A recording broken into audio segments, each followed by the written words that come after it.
Okay guys, so I have everything ready to cook my keto pizza base. So I'm going to start by making the base of the pizza, for which we need 170 grams of mozzarella, a pinch of garlic salt, a quarter cup of coconut flour, and I don't make it very high at all, so just about there. I don't need very much coconut flour in any recipe, to be honest. And then I am adding just a little bit of flaxseed, so I'll tell you how many grams. Just 5 grams. I just want to give it a bit of a chewy consistency. Then we're going to add 60 grams of cream cheese. So I've got Philadelphia. If you're doing keto, it would be better to have not the light stuff that I've got here. Like I said, I'm just used to buying this, as I said when I made that other bread earlier today. So we start off by microwaving this for 1 minute. So that does that to it. Give it a stir. And then we're going to go again for about 30 seconds. Give it another stir. Stir's probably not the right word, is it? Because I'm kind of mushing it together. And then we need to add the egg to this.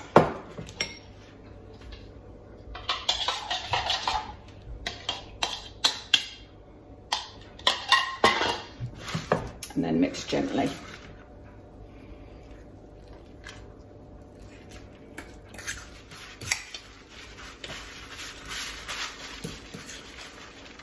I think I said to you guys when I made bread that was fairly like this recipe, I made some cheesy bread, that I missed out one of the ingredients. I think it was the cheddar cheese I missed out.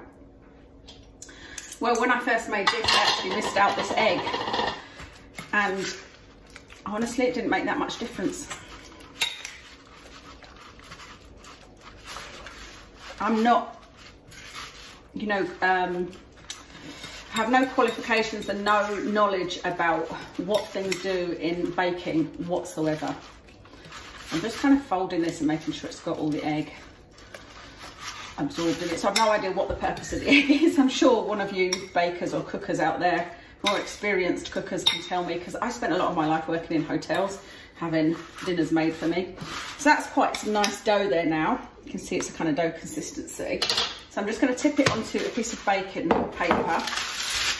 You actually need 2. And then what you do is put one on top of the other. And it says to roll it. I have been able to press it, so I'll see if I can do it today.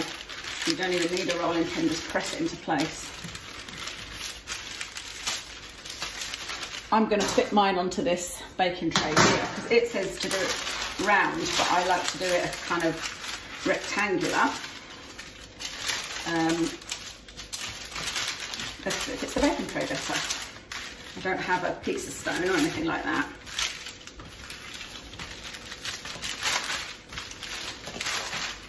And then I'm just going to have a look and see if it's going to fit this. And then I can kind of push it around a bit more. I've got my baking rolling pin out in case I needed it, but I don't. We like our pizzas really thin based, so I'm trying to do it as thin as possible. And as you can see, it's not the easiest to get the perfect shape, but I don't think that really matters. Actually, for this one it'll work out better because I'll give Kev the bigger side. You then peel off the baking paper, one of them, and then you're just going to use your fork to make fork holes all over it. This just makes sure it cooks even. So you leave it on the baking paper and you put it into a 220°C oven for 12 to 15 minutes, it says. 12 minutes is normally enough, I find. And what you can do is once it's brown, you can put the baking paper, take it out, put the baking paper on top, turn it over and, brown the other side so that you've got a really crispy pizza. I've taken mine out of the oven early. We're at 4 minutes. 4 minutes left of the 10 minutes because it's definitely browned and it was kind of in a big bubble. So I'm going to turn this over. So that's what you do is you get your piece of baking paper and put it on the top, and then you need another baking tray. You put the other baking tray on top, being careful because it's still hot obviously. Then using my oven gloves, flip it over.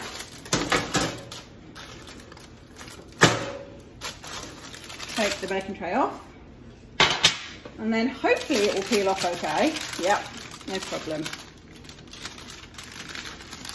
And then I'm just going to put it back in the oven to cook on this side. That has been in for about 11 minutes. And I have to say, that looks like a cracking pizza base. Really, really nice and crispy, really nice and thin, you see. So I would normally, I was going to say I'd normally leave it to cool down, but you don't have to. Actually, I've never pre-prepared the pizza as I am today. I just know that this evening, when this evening comes, I'm going to want to just stick the pizza in the oven.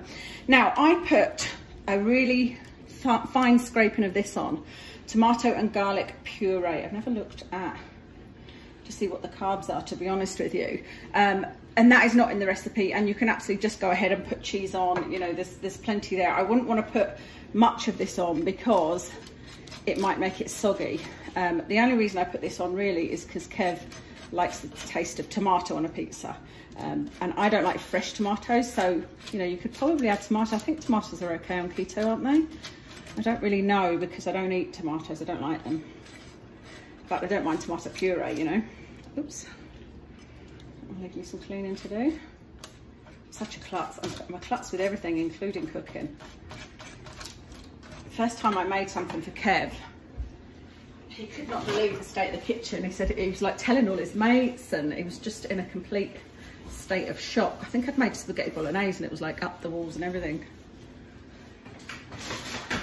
But yeah, I've only started cooking really in the last few years, because like I said, I always worked in hotels, or the relationship I was in, the other person was the cooker, as is Kev. So that's what I mean by a real small scraping of garlic and tomato puree. And then it's just a case of putting the toppings on. And I am having pepperoni, ham and mushrooms, which I've already pre-chopped. And then we'll of course put some more mozzarella cheese on. And mushrooms always look like there's loads, but then when it's actually cooked, it barely looks like there's any. They shrink so much. A tip for pizzas when you cook them, we're nowhere near this stage yet, but is to leave them to sit for 5 minutes after you've cooked them. We started doing that. I don't know why it happened, but must have been a mistake. We started doing that with our store-bought pizza, and it tasted so much nicer. And so we've now done it with every, you know, I've made a couple of types of pizzas, like I said, that wholemeal type of pizza and this type of pizza, and it just tastes so much nicer if you leave it for 5 minutes after it's come out the oven before you eat it. So you can see there's not a vegetable in sight here. Oh, well, that's not true, there's mushrooms on it, but I don't know, I don't think of mushrooms as being vegetables, whereas I should, because they are pretty nutritious. I do normally have a green pepper on it, but I forgot to buy a green pepper, so I'm not going to rush out to get one just to put on a pizza. But that's what we would normally put on this.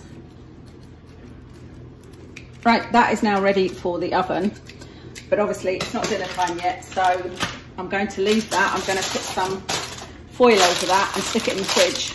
And then when it comes time to cook it, you put it in at 220 for 5 minutes only. That's all it takes.